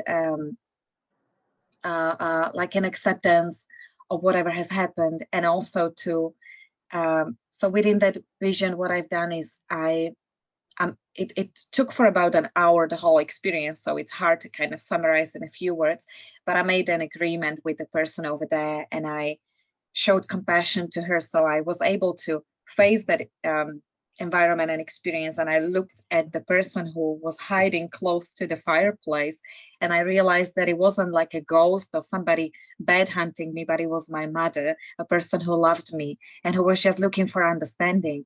And when I understood who that person is, I actually bursted in tears in the real life, in that regression as well as in that vision, and we hugged deeply, and we just kept hugging, and by that hugging something got released. And I remember the room, from the dark and scary room, it turned into a light room, and I was in a place that looked like a palace, and it was beautiful and full of colors. And then with my mom, we walked into this terrace or a balcony, and we seen the view from the garden, and it was amazing experience in the end. So I felt like something energetic, which I never got to address, got released. Interestingly, I never had those nightmares since. So I never had a feeling that something was haunting me again after this past life. And interestingly, like a few years after this past life regression therapy, I visited one, it was like a merchant's home in South London. And I was in that place, and it felt like a place where I've been. And I went to this room, which was open and close to the balcony. And I had a feeling like I've been there, and it felt as a place which I visited in my past life regression. So it was fascinating. So it looked like the place which I visited even existed in real life. So yeah. That's such an intense experience. Thank you so much for sharing this. And as you were sharing, you see how it's a little heavy for me to even think about what I'm going to talk about at this moment. I don't know how or why, but I feel that it's the right time to talk about it. So in my experience, what I've seen happening with me, I was really loved as a kid. So I grew up in a joint family with probably like a dozen adults, and I was the first kid. Obviously, I was heavily loved and affectionated. But then we grew up in a nuclear family, like when I was 8 or 9 or 10 something. But I have had this one. I've written a lot about it. That I have had this one characteristic of being detached. Like it's like a snap decision for me if I have to detach with someone. Yeah. And now that I'm going a little deeper to it, it's been like a few months as I'm looking at with a like a different lens. And now I don't see it as a detachment. It's kind of a, what I'm seeing right now is it's the defense mechanism where I'm not allowing somebody else to love me. Then again, not only romantically, but in all senses, but specifically romantically, because there is something about being in a romantic relationship. You are never more vulnerable with anybody else like that, obviously, right? So that's one of the experience I've had, and it just makes me wonder, or when you shared your whole story, if this has something not within this lifetime. It is possible. It's I think it's so individual, all of our experiences. So it's difficult to have like one answer to it. But what works for me, with probably everything what I question myself about why this and that is, it might be the deeper you go in trying to understand why, and even asking yourself the questions, what works for me? I don't know whether it would work for you, but maybe it's something you could try. I always keep asking myself, why is it and why I feel a certain way? And the deeper I go in asking, the deeper answers I receive. And sometimes it's not even through asking consciously, but asking without expecting my mind to answer. I just get to feel. I just get to feel why. A couple of days back, I'm now not in a relationship, and I started feeling this kind of loneliness, because for the last 5-6 years, I've always been with somebody. And as you say, with romantic relationship, we get such a strong bond with someone that nothing else can kind of give us the same kind of feeling. And suddenly not having that bond, not having that feeling of connection with someone, or that security we get from sharing our reality with another person, like immediately at all times, which was my reality over the last 5-6 years. I started feeling that something was missing, and I didn't know how to interpret that feeling, or even what kind of impact it has over me. And when I asked myself, like how do you feel, and is it even painful or whatever, it's through feeling that I got the answers. So maybe even you can get the answers in form of a feeling of why that is, or maybe like, why are you maybe not allowing yourself to be loved to such an extent? Because I think nothing external can ever give you a response. It's always deep, deep, deep. And So for me, how I look at things is, obviously I understand this one part, that answers are never external. But my belief is sometimes tools are external. So you can use some external tool to, like go inside of you, like hiring a coach or following a spiritual guru. It doesn't mean that they will give you answers, but probably they will guide you, or they'll give you some tools that you can look within. That was not on my mind to discuss or even talk about. So, but I just got a maybe a tool. Have you ever asked or tried asking yourself, do I fear something? Or why am I not allowing myself? Am I not allowing myself to be loved fully? And maybe why? And the question, and maybe if you sit in a meditation with the thought of, do I fear something? And what do I fear? Yeah, that's probably the work I've been doing recently. So the thing about detachment is, this is something a lot of people would probably want in their life. When they experience it, that's not probably what they want, but on a superficial level, that's something people would want, that the ability to not get hurt, the ability to snap out of dramatic situations. It's kind of like being, again, I want to be compassionate, but I'm not able to find any other better example. But like being a sociopath or a psychopath, so you are not able to feel your feelings. Somebody who is having emotional issues, which most of us have, sometimes we would wish that I wish I didn't have feelings. Yeah. But ask those people who don't have those feelings, and that's not probably who you want to be. And that's the same thing with this detachment thing. Like a lot of us wish for it, but it's probably not something that you would want to have. Anyway, so yeah, something that I've been working a lot, and that there's been acceptance. I've always fought against it. Like there's a detachment, and every time I'd enter a relationship or start dating someone, this was the first thing that I'll tell them, like, like it's a mental health issue. That what, this is a this is an issue with me, and I'm just trying to resolve it. Like nowadays, I'll make sure that I communicate if I'm going to date someone. I'm going to make sure that I communicate that I have a mental health issue. Like I have panic attacks sometimes. Like it happens once or twice a year, but I need to see how you react to it. Because if you don't understand mental health issues, we are not going to bond over it. Because in my lowest moments, I'd need someone and you'd not be there, right? So it makes sense. Because it is an issue. Panic attacks is an issue, but detachment is probably not an issue. And so that was a major shift I had uh, when I started cleaning floors, like 1.5 years ago. Yeah. And I started looking at it as a characteristic and not an issue. Like this is, this part of me. Uh, and yeah, most of my work that I've done with my therapist or my coaches and whatever on my spiritual work has majorly revolved around this one part. Uh, so what I did, I went on a break I became intentionally single for 20 months.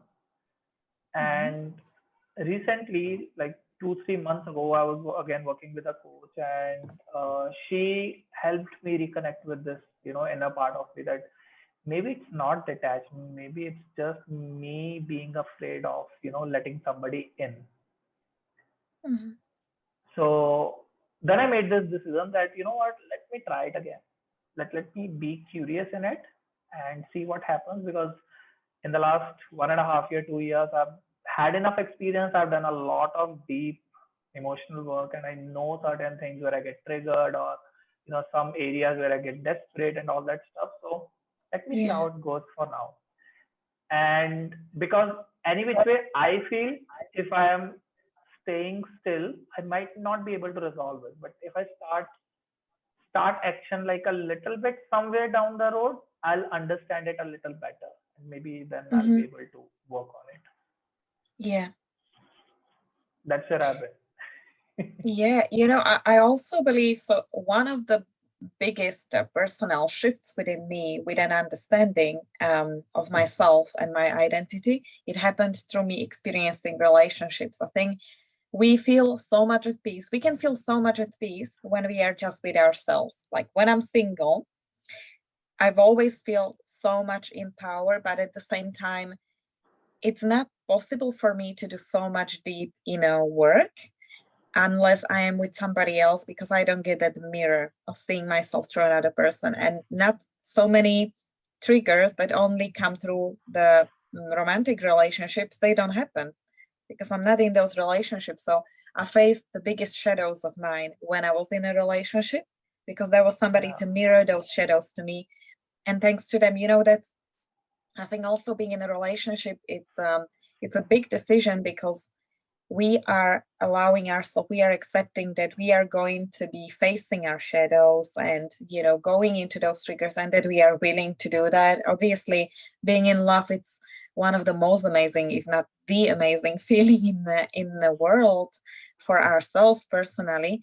But there are also the dark sides of it, because the deeper we go, the deeper we have to even understand ourselves and learn things such as compassion with another, and not allowing those triggers to break what we have between one another, because then ego comes to place, obviously, for each of us. And ego manifests in so many different ways. We can become offensive, or we can become victims of the situations. We may want something, we can have expectations from one another based on that ego. And relationships really allow us, in my experience, or in my opinion, to understand so much about ourselves.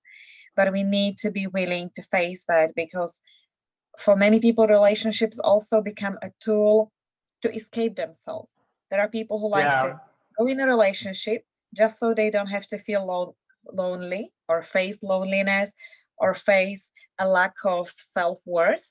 So they would get somebody who would they expect that they fill the place for them, fill the space, make them feel worthy. So it's always about whether also our motives for entering those relationships are right. And I think, you know, it's only fair, as you say, to be cautious. You are conscious of how you are, and you are also conscious of how you could be in a relationship. And I think that as long as, you know, we wish to start the relationship for the right kind of reason, which is, to me, to share and to experience love together, then it's just about our willingness to continue in the process. And as long as those partners are, let's say, emotionally aware,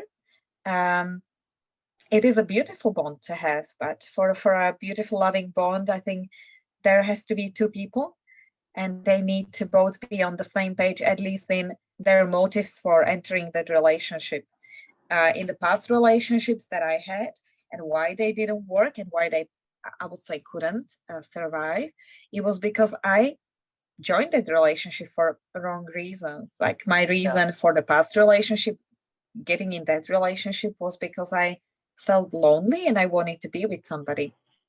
That's not a good reason to start a relationship. So obviously it had loads of issues then, which was just showing up this whole point that I was even scared to leave that relationship out of a fear of being lonely, rather than thinking that I need to be in a really fulfilling bond once that I'm in a relationship, right? So, yeah.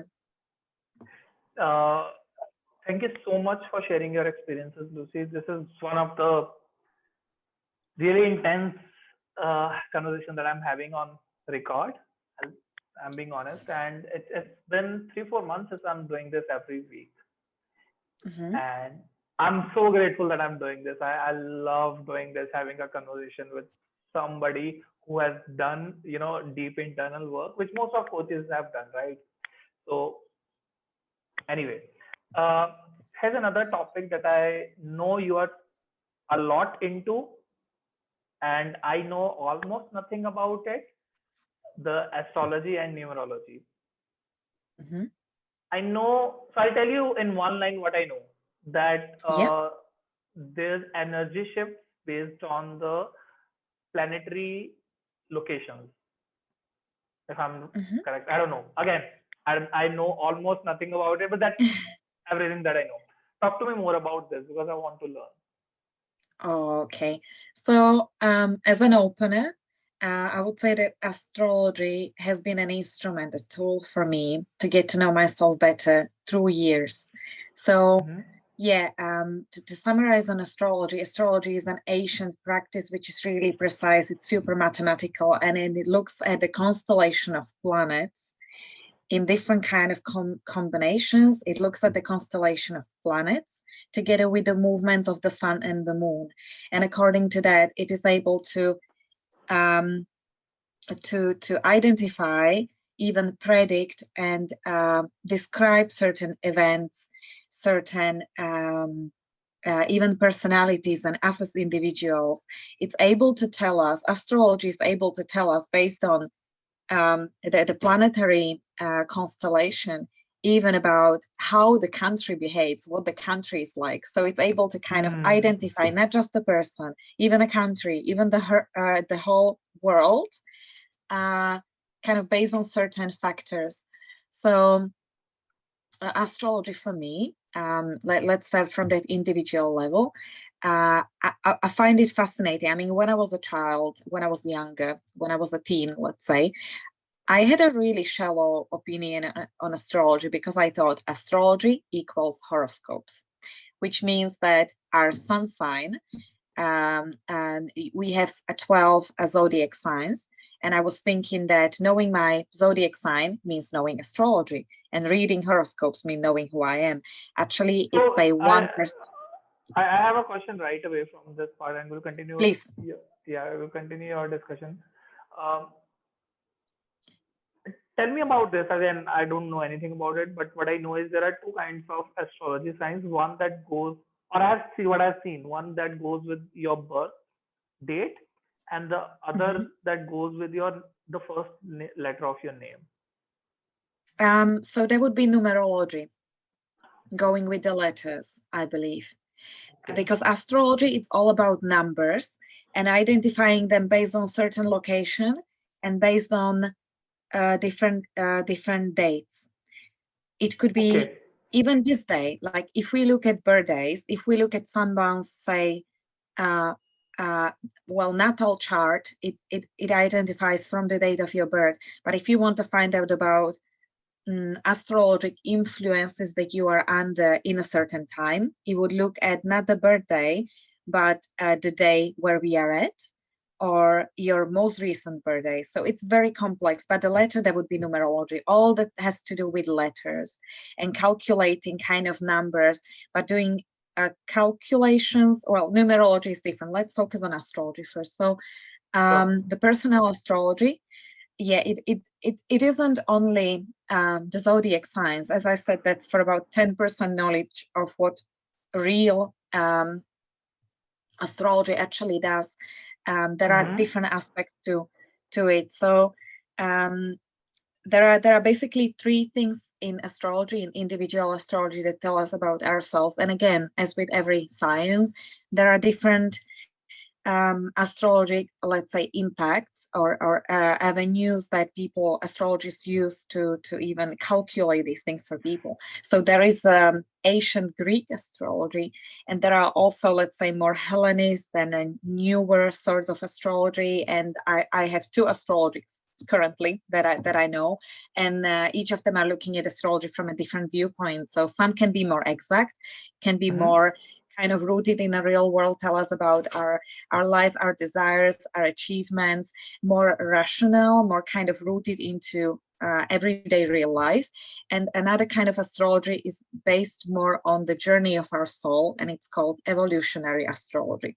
But that's something I learned later on in life. So that more exact Hellenistic Greek astrology, it looks at ourselves as individual through three things that describe us, or that we can learn about ourselves. So in astrology, we can identify our sun sign, our moon sign, and then our ascendant as three telling factors based on our date of birth. So our date of birth is important because the planets were under a certain influence together with the moon and the sun when we were born. And it is very kind of specific. It's almost as we are born under a certain star, or we fallen as a soul to the body within a certain moment, and it's a very telling moment. And to me, it's fascinating to know just how precise astrology is in identifying who we are based on knowing that moment. So I'm an April person. I was born in April. That makes my sun sign an Aries. So if we look into horoscope and somebody asks me, what's your star sign? I would say Aries, but in astrology, it's called sun sign. And sun is the sign in astrology that represents how we behave, like our most visible characteristic in reality. Those ones that come out when we interact with our environment. It's most of our traits as personality traits are described by the sun sign. Then there is a moon sign, and the moon sign describes who we are when it comes to feelings and emotions. Moon. So my my zodiac sign is Libra, I guess. I was born in 24 September. Is it Libra? Of course you're a Libra. Of course you're a Libra. That's why we have such a good relationship. Aries and Libras work really close together. Aries are yeah. My really great friends are born in April. See? Yeah, it works. It's beautiful. It's amazing. And my best friend is also a Libra. I see. A couple of my best friends are Libras or Geminis. You are an air sign, but I will talk about elements a bit later. So yeah. So the moon sign, if you know your moon sign, I could tell you more about that as well. But moon, it looks at how we act in a matter of emotions. And why is that? And why is it called moon sign? It's basically what was the influence like when we were born, where the moon was at the time on the sky. So that's also kind of the astrological meaning behind that. My moon sign is a Leo, and I'm actually all of my main signs, my three elements, they are fire signs, but I will talk about these elements in a minute. So the moon if we look at the moon on the sky, when we have a solar, when we have not the eclipse, well, also the eclipse, when the moon is full, or at its lowest point on the sky, it always has an impact on how we feel. And this is why the moon sign is the sign to look at for emotions. And you can also have moon sign in terms of the zodiac signs. It's 12 of those signs. And the third sign to look at that identifies us is what is called an ascendant. And it's something like a shadow personality. How do you find the moon sign? Is it by the time of the birth? Yes, it's also a calculation that now there is loads of automated tool on the internet that when you enter your date of birth and an hour of your birth, hour is important because of identifying the moon sign. It helps to tell you exactly kind of what those zodiac signs are for yourself. But it's done by really precise calculations. It could be calculated manually, but now by the astrologists that I know, they themselves use automated tools to help them. But otherwise, it's, if you can imagine, you imagine a circle, like really a circle. And within that circle, you've got planets positioned in different ways. And based on the information that we give, they basically they create connections between those planets that help to identify who you are, where you stand. But it's really precise. You could even find videos on the internet to see how this is being done, but it's calculating, yes. So the third sign is ascendant, and that is like a shadow personality. So, as we, on the outside, we can look as a certain kind of a person, but deep inside, we are actually like somebody else, or it's deeper than what is shown on the outside, and that's the ascendant. It's like our inner drives and desires and motives and things like that. And putting all of this together, this can help us to identify our personality. What I find fascinating about astrology is not that it's like the science that would tell you about what's going to happen in your life, like predictions of events or things like that, because astrology is also a belief that we are the people who create our reality. But astrology helps us to understand the meaning behind things happening. So it is that within a certain year, we can have 5 events happening. Astrology wouldn't tell us that you are going to get promoted, you are going to get married, but it tells you about the kind of the main topics within a certain years. Like you might be dealing a lot with the topic of career or a topic of relationships, or actually this looks like a year where relationships might be a bit challenging because of the constellation between the planets in your chart at this time. So what I find really great about astrology is it gives substance, it gives more context into what we are experiencing. And to give a really concrete example, in 2018, that was the year where I sought astrologists because I was going through a really downside in my relationship. It was super challenging at the time. At the same time, there were issues in my family when my godmother got diagnosed with cancer, 4-stage cancer. And at the same time, my job was challenging. And I was just trying to kind of find some more understanding into what I'm going through and try to make a sense of it.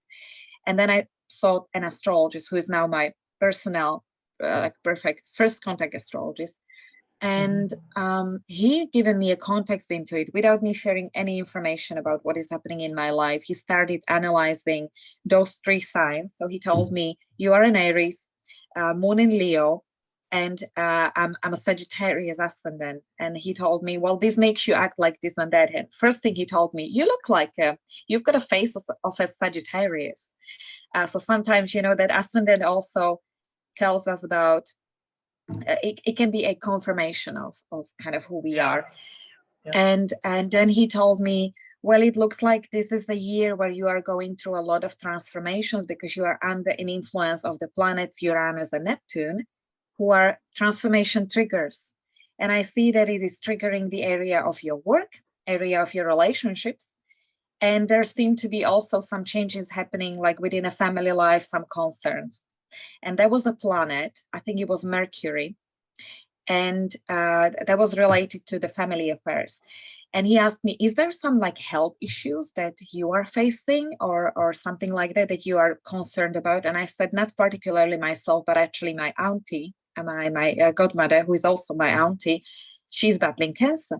And he said, well, that's really interesting because the indirect meaning of Mercury is an auntie. So that's like a keyword. So sometimes astrology can go so much into details and be so precise that it's mind-blowing. It was unbelievable to me at the time. And then I was told about, these impacts in my job. Like there seems to be a lot of instability, and it's possible that I would not find or not feel secure about my job at the time, because I was supposed to be by the universe to go through certain transformations. And the same for my relationship. So it didn't tell me you are going to stay with your partner, you are going to be happy. It was more about, this is a challenging time for you because internally you are going through a lot of transitions, or externally there are certain influences which are making it difficult for you to find security in this area. And for me, that context into those topics, it makes me find like peace within myself. It heightens my capacity for understanding, and that's what I love about astrology. So when I have this context and I know that actually certain planetary influences are not making it easy for me to feel secure or to have stability in certain area, it makes it easier for me to accept. Because otherwise, as people, we may want to act too much on our logics, right? So if I didn't know at the time anything about astrology, if I didn't seek support, I would be asking myself, why am I not able to close deals repeatedly in my work? I would be like, I'm doing absolutely everything. I'm putting my 100% effort, and it seems like I'm failing. And I could fall in this position of a victim, being like, why am I constantly failing when I'm trying, every time so much? Yeah. So it would make me feel a little bit drained and miserable. But what I understood is that actually I'm not doing anything wrong. I'm doing all I can, and it's good that I'm doing it. But at the same time, things are the way they are, and all I can do is accept them. It doesn't mean I should give up. It doesn't mean that I shouldn't be putting effort, but I should just be conscious about the process the way it is. And so astrology, really an insight. It gives such an insight into where we stand and how things are happening, that it helps us to build acceptance and even compassion towards our reality. And this has been life-changing for me. And equally at the beginning, when we talk, about the masculine and feminine and balancing the both, interesting part is that societies from kind of beginning of humanity, they have been deeply shamanic and deeply connected with nature. And later on, they started using these forces of nature to understand themselves more. And that made them compassionate. And that's how they were able to function in an ecosystem of a community, which was like so healthy and thriving. And they were taking help of these influences, of these tools. And I feel it works for me the same way. Interestingly, that book that I mentioned, The Illusion of Separation, it talks about the fact that actually all the first communities that were here on the earth, they were placed in different areas of the planet, but still their philosophy, the way that they functioned, and their beliefs were all the same. They derive from like the same knowledge, and that's the animism and also the shamanic knowledge. So they were all super spiritual, which tells me like it's like an essence of spirituality is the same. Sorry. Bless you. Yeah. The essence of spirituality is the same, basically, like everywhere. And if you start looking at different philosophies, what you start seeing is similarities. And also astrology made me realize the same, like there is so many similarities. I mean, between people, like just by understanding a certain facets, it's so much easier for me to even understand a person. Now, when you said you're a Libra, and I don't think I ever asked you what your star sign was, but it makes me understand you even better, because now I see that Libra trades in you, and Libras as a sign, as composed to Aries. So Aries, that's my sun sign. Aries are very kind of They are people who want to achieve. They are those ones who like to be in a rational life. They are in a real world, so much more than in a spiritual world. They like to achieve, and they are logic driven and rational, and they are much more focused on the self-interest, self-achievement, even self-admiration, than compassionate, etc. And the Libra is an exact opposite of Aries. Libras are very compassionate. They feel for the community. They feel for others. So it's like an exact opposite of Aries.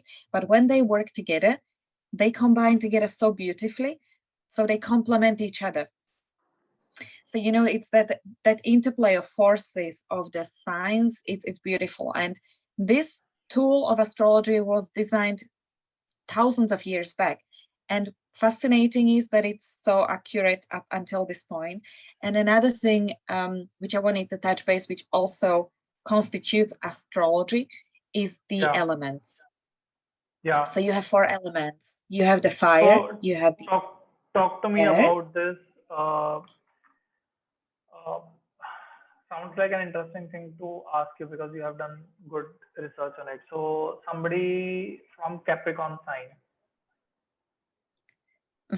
I'm dating this girl. Tell me about that. What would you like to know? So, like the way you mentioned, and I see that I have really great friendships with people who are born in April. So tell me about a relationship between, like you mentioned, between Aries and Libra, right?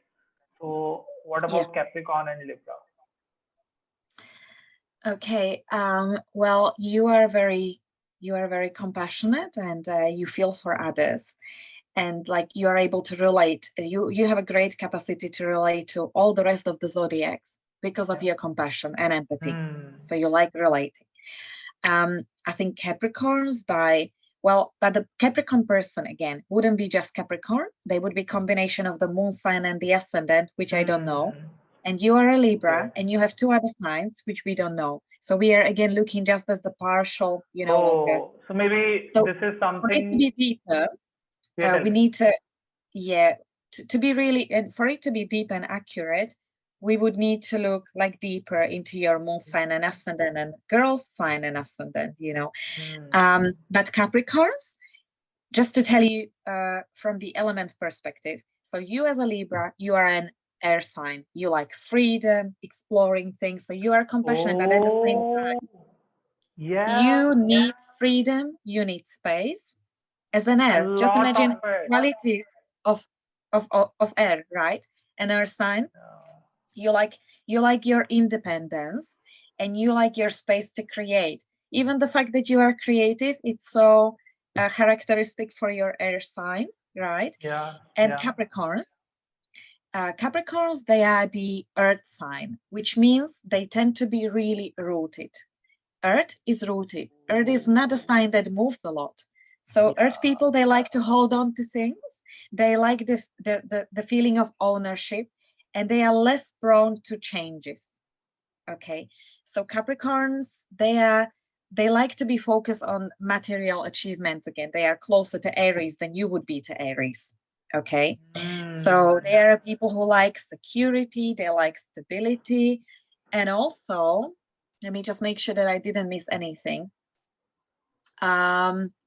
They are very loving. That's what I know from my own experience with the people and very family orientated as well. So they are 100% of what you mentioned.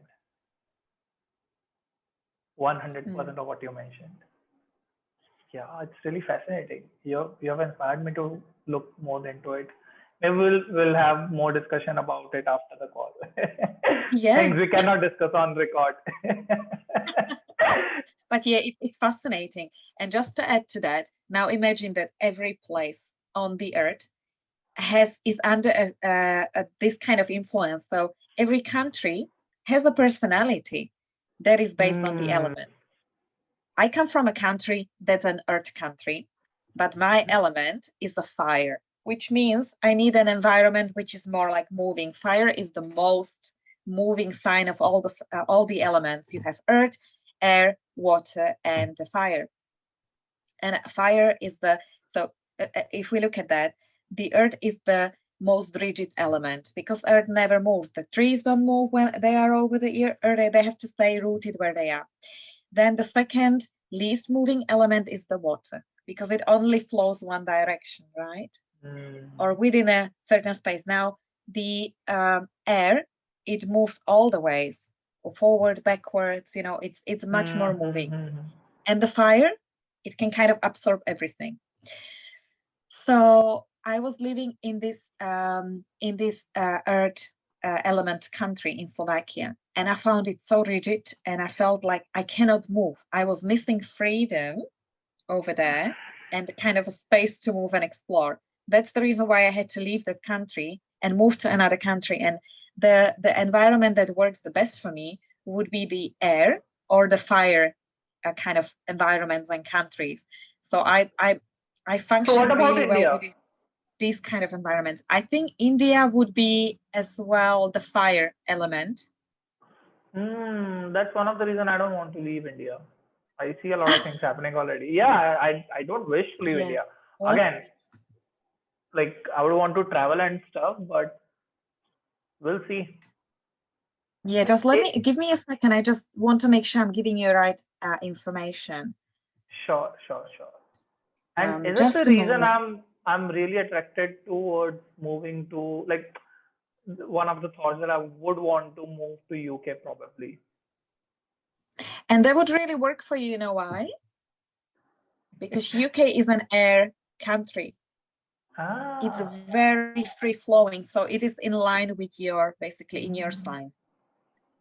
And me as a fire sign, maybe because I have so much fire to my personality, if I've lived in a fire country, there would be some kind of imbalance. So actually the fact that I live in an air country is balancing out all my fire.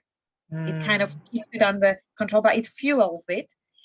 But I could also kind of feel happy and at peace in a fire country, but I always felt a lack of movement, a lack of energy, a lack of freedom, and a lack of independence in the earth country, in Slovakia, because it was so rigid, so stable, stagnant. Yeah, so I believe India is a fire country as well. So another question. So somebody who has earth energy, wouldn't they feel like a little imbalanced in a fire country? It could be like they would find it, and it also depends on what their other two signs are. If they would have main element, which is which is an earth, but the other two are fire, then they are equally happy there, because in terms of how they feel in that country, it would work, with them. But if somebody has too much of the stagnant signs, or the combination of these signs, and would be in an environment which is too moving, they would feel it. They would feel this resistance. They would feel that something doesn't quite work for them. But also, there are different ways of tackling with it. If you are in a country that seems to be so kind of changeable and mutable, such as an Aries, you can just find a place for yourself somewhere in the countryside where you feel you are rooted. And this is how people deal with that, subconsciously often, not even knowing why they need it, why they have those needs. Yeah, I remember. So I lived in Gurgaon. It's like really close to Delhi. But I felt the change of energy from where I'm living right now. It's Chandigarh in around Punjab. So I've lived here for 3 years in my graduation. And then I moved to Delhi and Gurgaon for my work and all that stuff. I lived there for about a year. And I saw the difference in those two places. I felt like this was a little less moving. And that place was like too much movement. Like it was too fast. I was like, I don't want that fast. I want a little peace. I want a little stability. So probably one of the reasons. Maybe it was a fire city. Yeah. And you know what? I do not like being in my hometown because the way you were feeling, you're telling me that you always felt resistance and like non-freedom kind of feelings in your hometown. So Mm-hmm. this place where I'm living right now feels like the right amount of stability and movement I would want. Mm-hmm. Yeah, it's interesting. In the meantime, and I wonder whether this will surprise you, I found what is the exact sign of India. So I was right. The element is fire. Under fire, we've got three signs: Sagittarius, Leo, and Aries. Which one do you think India would be? No idea.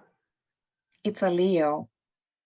Hmm. And it doesn't even surprise me. It's such a proud country with this rich, proud history. And if I even look at people, how they act, everyone who is Indian, they've got a certain amount of those Leo qualities, which I find Hmm. fascinating. It's beautiful. It's amazing to me. It's just amazing. I was like, that's why I'm so fascinated and kind of drawn to India as well, because I love those Leo qualities. It's amazing. And the fact is also the way you find architecture in certain countries. It talks so much about that element. So if you look at India and throughout the history with the castles, with the way that people liked living, they exhibited those Leo traits in India, which is the pride, the richness, the kind of royal feel to it, Hmm. which is such Hmm. a characteristic of a Leo sign. Now in the UK, we have two cities. They have like absolutely amazing architecture to them, and both of them are Leo sign. They are Bath and Bristol. So it's Hmm. fascinating just how precise, astrology could be. Yeah, definitely. Amazing thing. I'm going to use Google a lot today after this conversation, searching different things. Uh, um, okay, so thank you so much for sharing all this. This was Mhm. really new. I'll, I don't know. I had a little bit of biases, like it's superficial and all that stuff. But then again, since the last few years, I've learned how to be curious and not, you know, go under your biases.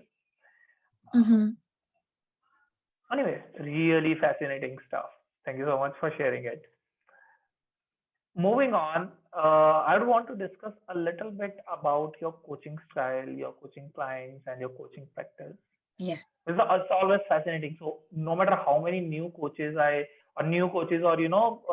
previously established coaches or experienced coaches, no Yeah. matter how many coaches I talk to, everyone has a certain different perspective to coach their clients, look into and all that stuff. Personally, I am a little directive.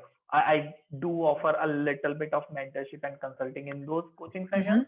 but I make sure, you know what, it's a coaching relationship. So I'll not do Yeah. that unless they ask for it. Unless they tell me, Yeah. they should tell me what do I do. If they ask me, then Yeah. that's the area where I suggest certain things. Mhm. But if they don't ask, my first job is to, what, tell me what do you think you need to do at the moment, Mhm. right? Yeah. What's your approach? How do you what are your areas of expertise in life coaching? Okay. So talking about expertise, it is very much linked with my personal experience. So I found my niche based on what resonated so much with me, like in my life. So my life has always been about transformation, personal transformation, transforming from a person who didn't trust in themselves, who didn't even know who they were. I had zero sense of personal identity when I was in my 20s. I lost it after I was, I think, 10-year-old. So I transformed from this person to a person who now has a confidence in herself and who wants to live her life purpose to the fullest. So my two niche are a transformation and life purpose. And I transfer this into coaching. So I focus on basically two niche areas. So I work with people who come to me because they want to understand themselves better and they want to find confidence in themselves. So it's very, very broad, but I coach individuals and I specialize in kind of these two areas, which is to help people to understand who they are and then to take the most of themselves to live the richest life they can have And that would also mean that they are serving their life purpose, because once we understand who we are, we know what we have to do to be happy, to be fulfilled, to serve everyone around us. And we know what the purpose of our life would be. And basically, that's what I do. And in terms of how close it is to your approach, I would say probably the really very, very, very close. Yeah. I'm also the type of a coach, let's say, who likes to allow people to design their life as it is meant to be for themselves.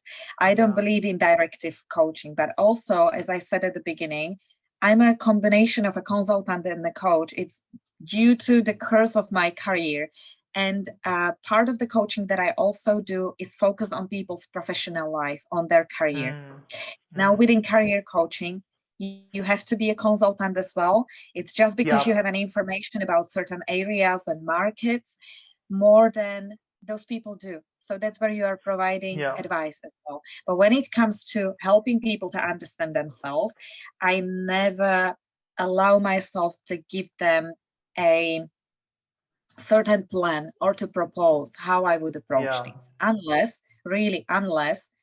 they seem not to understand where they should go.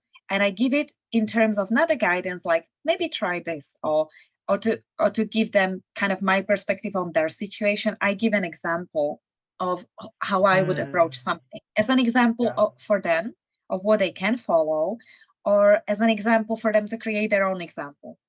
Exactly. Yes. And what I understood, I think, in the last 2 years of coaching, and something which I struggled with as a coach, like deeply struggled with, was that I had a sense when I began coaching people, I had a sense that I'm there as a person who is supposed to come into someone's life and help them solve their problems. So this was my understanding of, I'm a coach, let me come to you and solve your problems. What I understood is that this is the one thing I'm not supposed to do. And the reason why I was this frustrated coach, right? You can relate to it, isn't it? So what was transformational for me was understanding that this isn't my role, and thinking that that was my role was making me unsuccessful. And also it was making me really frustrated because I wasn't able to achieve what I told myself I was meant to do with the clients, because that was not my role in the first place. Like, coaches are not supposed to solve their clients' problems. They are supposed to. So in my understanding, what my role is about is to help the person I work with to understand themselves. And once that they have understood themselves and they know who they are, and they understand even the deeper causes of the problems that they are facing, then they can solve their problems. But again, whether they decide to solve their problem, it's their decision. It's not my decision. And it's not even my success or not whether they achieve those goals, because it's all their choice. My role is to help people to find to give them the tools, and to help them to, with those tools, to discover pathways of becoming stronger themselves. And again, whether they decide to do it, it's their choice. And once that they empower themselves enough, thanks to the guidance that I give them and the coaching that I give them, they can actually do anything that they want, but it's all their choice. And this is empowering, because I know what I'm giving the people. And in the end, it's their choice whether they decide to be successful, whether they decide to go that pathway, and also I think it's empowering for the clients, because it should make them understand that they are the ones in power. It's not that they come to coach who is giving them the power, or who is directing things for themselves. The coach is an instrument. So they have let's say the desire to continue. So they have an accountability partner who is there to support them, who is there to be there for them when they need it the most. But at the same time, they are the ones fully empowered to design their lives as they want. So this is my understanding. I actually loved the way Coach Tony Stubblebine mentioned this. He is the founder of Coach.me. And so he mentioned that coaches are supposed to be vehicle of growth for others. And that's the whole job of it. It's just supposed to be a car for somebody who wants to go from one place to other. That's it. Mm-hmm. Mm-hmm. They are driving the whole scene. They are, taking the whole direction and everything, but you're just supposed to offer them the vehicle for the growth. Yeah. Absolutely. It has to do, just as you said, the external tools. We are the external tool for somebody. Yeah. And eventually the answers are obviously in themselves. Absolutely. And I think in the end, it's also up to those people whether they decide to take that car we are given. Yeah, exactly. Or they decide to walk. Or at how much speed would they want to go on, right? Yeah. Mm-hmm. So, thank you so much, Lucy, for doing this amazing conversation with me. Anybody who's watching and listening, I'm going to put her link in the description. You can go and check it out. And meanwhile, first of all, I want to take one more moment and say thank you so much. This was such an amazing conversation. Super awesome. I loved it. And thank you for inviting me. you're most welcome. And whoever is watching and listening, I'll see you in the next video. Bye-bye.